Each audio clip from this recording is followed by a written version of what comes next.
Jones revealed Monday in a video posted to his Instagram stories that he underwent a 2-hour surgery. The procedure took place in California, where Jones recorded the video an hour after it was complete. The elbow surgery comes roughly 10 weeks after Jones had surgery to repair a torn pectoralis tendon in late October, an injury he suffered in training just a couple of weeks before he was slated to defend his title versus Stipe Miocic at UFC 295. Given that the injury was expected to keep him out of action for at least 8 months, Jones said it made sense to address his elbow issue now. Hey, what's up everybody? This is your friend and heavyweight champion of the world, John Bones Jones, back out here in California with Dr. Alan Trash. This time, instead of doing a pec repair, we are working on my left elbow. I'm actually about 1 hour off the table. We had a 2-hour surgery, shaving down some bone spurs. Good news is that it's about a 10-week heal process, and I'm out for months anyways because of this pec surgery. So I just thought I'd kill 2 birds and get this elbow taken care of once and for all. I appreciate all the support. Your boy's back in the sling, back on this recovery journey, still on this recovery journey. Sometimes you have to take a small step back in order to move forward, and I'm patient. And I appreciate you guys' support, your love, your positive energy, and I will be back. Love you all. Take care. Have a good day. UFC CEO Dana White took to social media to announce 2 new fights at UFC 299 and UFC 300. What's up, guys? I just got back from vacation. 2 fight announcements for you. First, the co-main event in Miami, March 9th. UFC 299 will be number 3 ranked lightweight Dustin Poirier versus number 12 ranked Benoit Saint-Denis. Saint-Denis is on a 5-fight win streak with all 5 coming by finish before the 3rd round. He's been saying that he believes he's the new BMF of the UFC, and he'll have the opportunity to prove it against Dustin Poirier, who is an absolute savage and always goes to war. These 2 guys agreed to fight, but they both wanted a 5-round fight, so they got it. That is the co-main event of the Miami show. Next, for UFC 300, number 1 ranked lightweight Charles Oliveira is taking on number 4 ranked Arman Tsarukyan in a number 1 contender fight. Oliveira was supposed to fight the champ Islam Makhachev, but Islam is still recovering from an injury. Tsarukyan is coming off a vicious knockout of Beneil Dariush.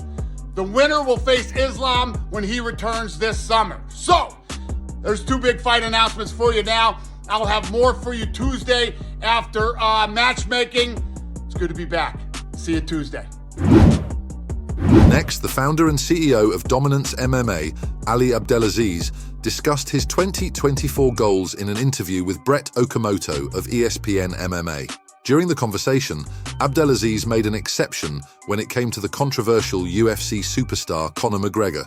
He emphasized that making peace with McGregor is a challenge he's not willing to take on. I want to be a nicer person. I want to be nicer to people, you know. That's all I want. And I don't want to have beef with nobody. And the last year was kind of cool. I'm always in the news doing something, fighting with somebody. I just want to have peace. But that's it. I can have peace with everyone except one person in this game.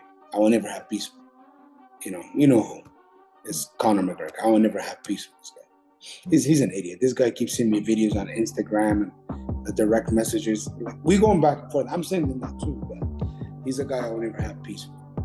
Or maybe he find God or something. Maybe we can have peace, but I'll never have peace with this guy, ever. Nate Diaz versus Jorge Masvidal boxing match in the works. According to reports, a rematch between MMA superstars Jorge Masvidal and Nate Diaz is in the works for March, but not in the octagon. This week, following on from Masvidal teasing a comeback from retirement, Happy Punch reported that a boxing match between the Miami standout and Diaz is slated for March in Las Vegas, with the UFC reportedly giving the green light for Gamebred to do so. That was later corroborated by renowned combat sports journalist Ariel Helwani, although he didn't attach an exact month to his report. Jon Jones fires back at Tom Aspinall. Only 4 recognizable opponents, and already the King of England must be nice. There will be legendary tales told about you and your infamous call-outs. Jones followed up by responding to a fan saying, "He's done all he can do, you can't blame him for being frustrated." I mean, it doesn't really work like that. I was a champion when I was 23 years old. You can't show up at age 30 pretending like you've been chasing me your whole life. I have no clue who 90% of his resume is. Meanwhile, I've been highlighting UFC events my entire career. It's a wild world we live in.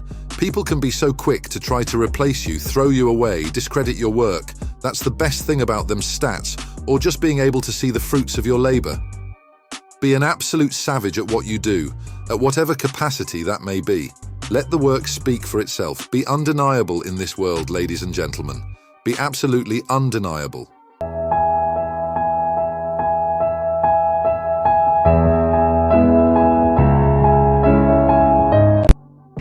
I'm over here fresh off the operation table and you're making attacks over the internet, framing yourself as if I'm running from you, even though I announced potentially retiring before you beat Sergey. I didn't know which one of you guys were going to win. The story has still been the same. Bro, I became champion when you were 18 years old. I've been here for years. I don't know where you've been this whole time, but I've always been here. You beat Andrei Arlovski when you were, 27, he was 42. Outside of that, what else have you done? You beat Sergey. That's the only thing you've done. Bro, sit down, create your own legacy.